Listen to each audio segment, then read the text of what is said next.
Hey guys, welcome back to my channel. I am so excited to finally be back with you guys. It has been such a long time since I've brought you guys new content, and believe me, I have missed you so much. I had just had to take some time to focus on myself and some changes that I was going through in my life, some good, some bad.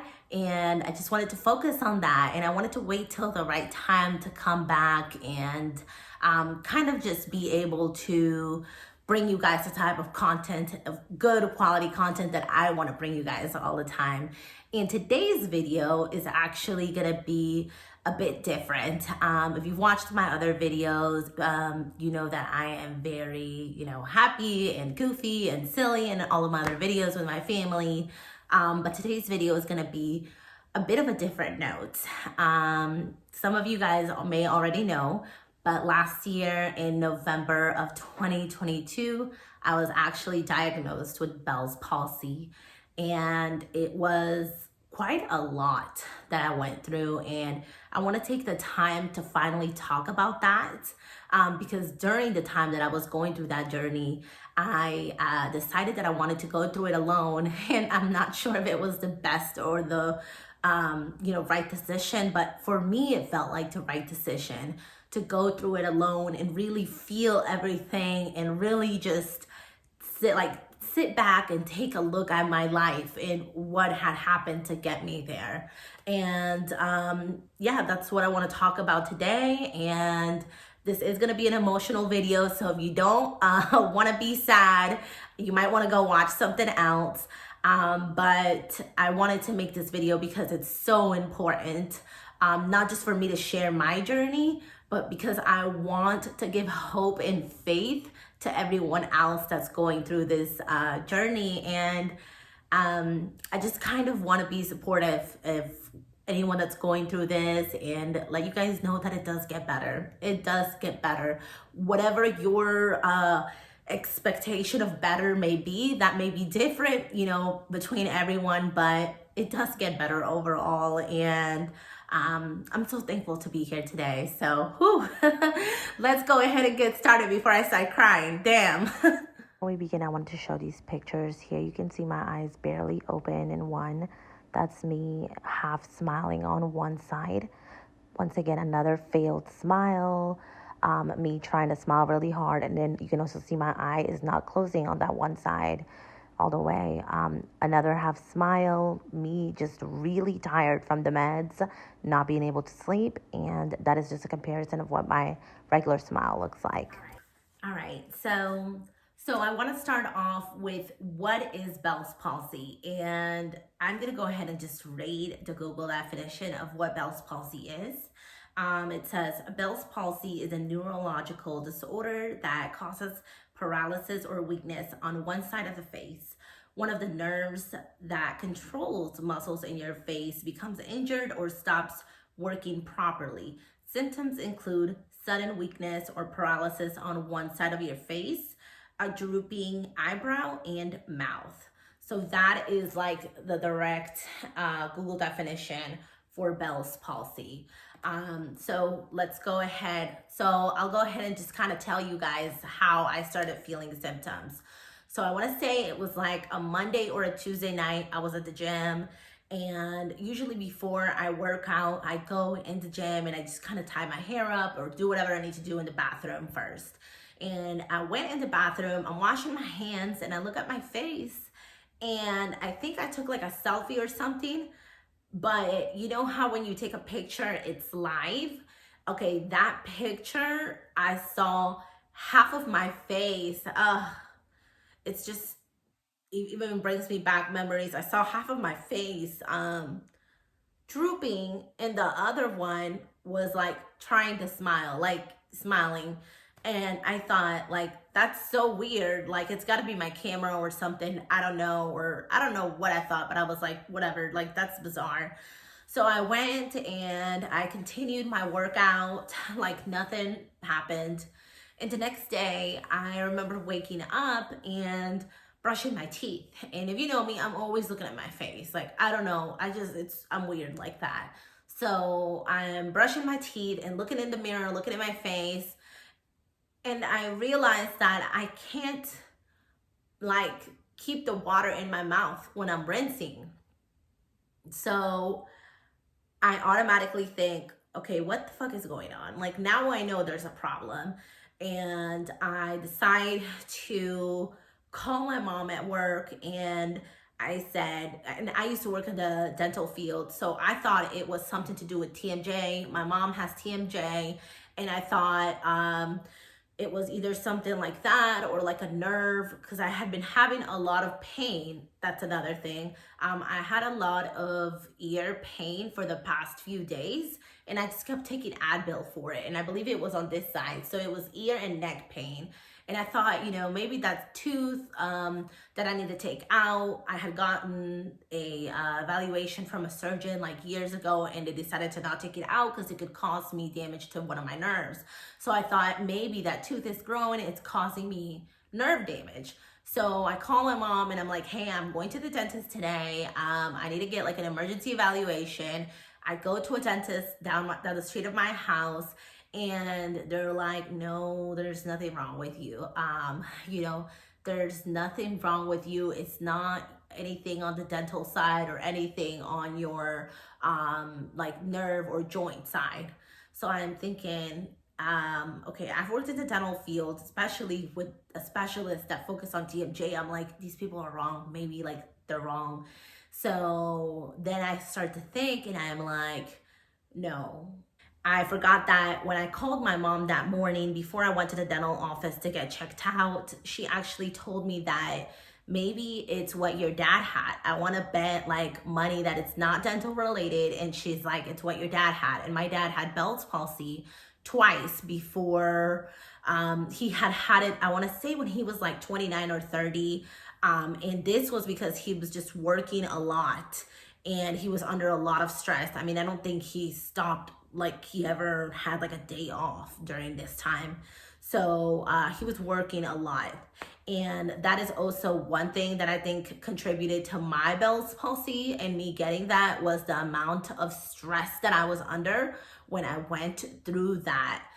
When I was diagnosed, is I was working a lot, and I had actually just left a job, and I was really stressed out about like that, but also I was going through a lot of other things, and my stress levels were super high, and I was doing absolutely nothing to reduce that. Not saying that Bell's palsy is related, to specifically just stress. Obviously, nobody knows why Bell's palsy is, why it happens. They just feel like it's a virus, but nobody really has any answers to it. So that is what my mom told me that morning. And I remember I had an interview later that day, and I was like, I can't miss this interview. So I went and actually interviewed with like my symptoms, and all I had at that moment was just my eye. Like obviously I couldn't move my face or smile that much, but I just had a watery eye, and that was like the only thing that was noticeable. So then after that, I came home, and my mom met me here, and we went to like the ER, and that is when I got diagnosed there. And they just did a few like tests on me. They thought it was actually a stroke, but it wasn't that. It just was Bell's palsy. So I left there. They gave me like 2 different medicines, and I'll go ahead and put the names below here. I have to go and look back in my files and see what it was. But they basically told me, it could be many different reasons. It could be stress, it could be weight gain, it could be related to so many different things. They just don't know. So after that, I remember I spent that night at my mom's house. She was like, I don't want you to like go back to your place. Like, you're gonna be there alone. Like, what if you need anything? Like, her and my dad and my brother, they were all just kind of worried. So I spent the night there at their house, and the next day I was like, I gotta go back home. Like, I can't, be surrounded by people while I'm going through this. Like, I wanna do things on my own. So I came back home the next day, and that's really where everything started. It was very emotional for me, because to see your face, and this is not just like to say, oh, I'm vain or anything, but like anybody, right? Like you're used to seeing yourself, seeing your face, and you look fine. You look, everything's completely fine with you. And I just would like try to like, I guess I was kind of in denial. I would try to smile and I couldn't. I would try to like force myself, and I'd be like, well, maybe like I can fix this, like so dumb. But I was like, I should be able to fix this like, soon or whatever. And they actually had told me while I was in the ER that it would take about a week or a few weeks.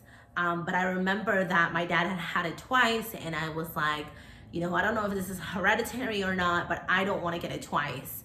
So I just started focusing on things that I could do. I started watching YouTube videos. So yeah, after that, I just kind of started focusing on like doing my facial exercises, eating healthier, going back to the gym, even though I did have to take like I want to say about a week and a half or so away from the gym, just because I was under a lot of meds, and the meds really screw you up.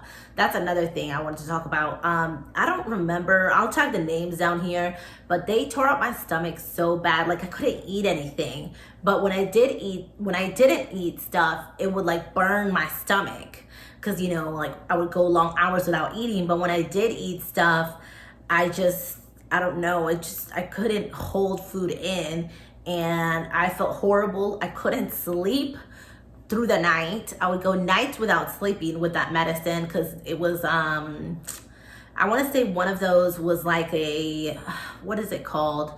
It's like a steroid that they put you on, and I've never really been on medicine, so I'm like, that really messed up my stuff, like my body, just like my night routine, like how I slept, my mood. I was like so like kind of just annoyed, irritated all the time when I was on that medicine, and I couldn't eat and I couldn't hold anything in my stomach.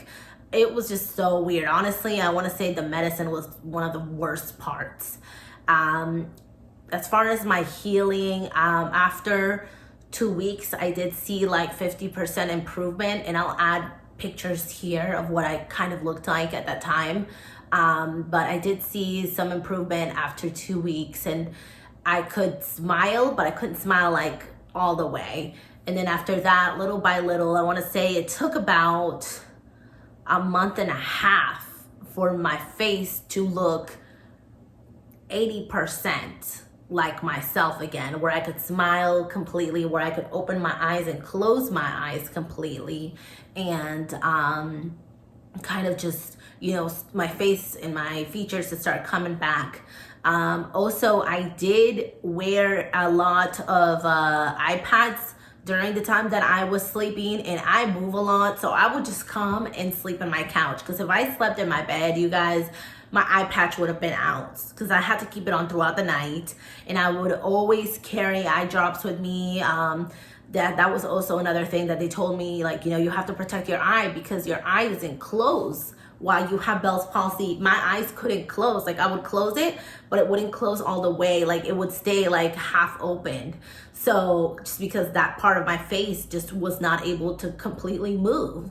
So I had to wear an eye patch for, I want to say, over a month, just to protect my eye. And that was also part of what I had to do to heal. And I want to say it took about a good 2 months for all of the symptoms and everything to go away.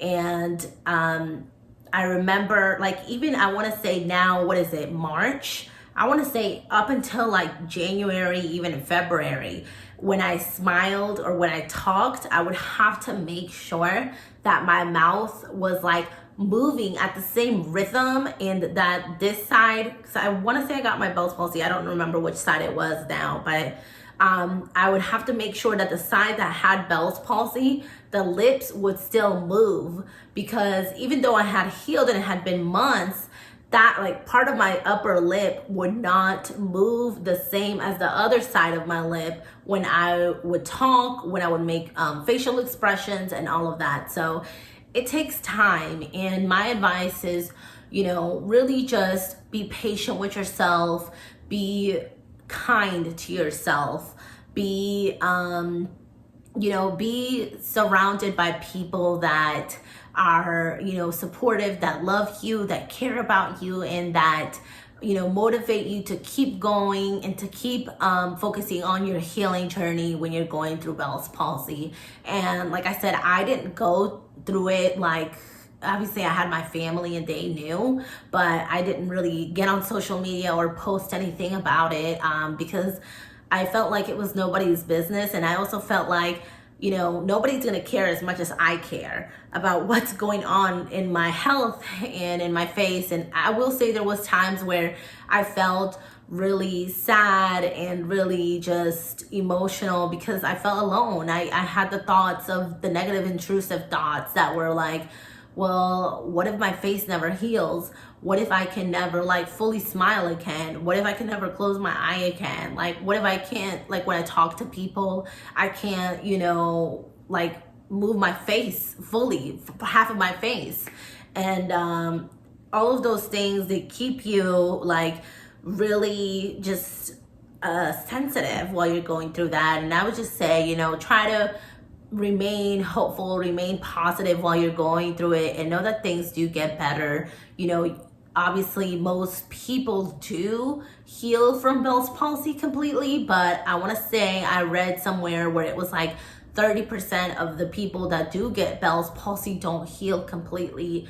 And it just makes me so sad because I know, what I felt like going through that. And I would just hope that excuse me. And I would just hope that if you're going through that and you're still healing and you're still, trying to overcome that, just know that things do get better and that you will be okay and that you are loved and that, Bell's palsy is not the end of the world. You have so much more left to accomplish and so many more happy memories and good things that are going to happen in your life. And it's just something that you will have to not say like deal with, but just something that is going to be a part of you. But it also shows like what kind of strength you have to go through that and still keep going. So that is my story. That is my journey. I'm sure I have been all over the place with the story. I'm not the best at storytelling, but I just wanted to share with you guys that and what I have been through.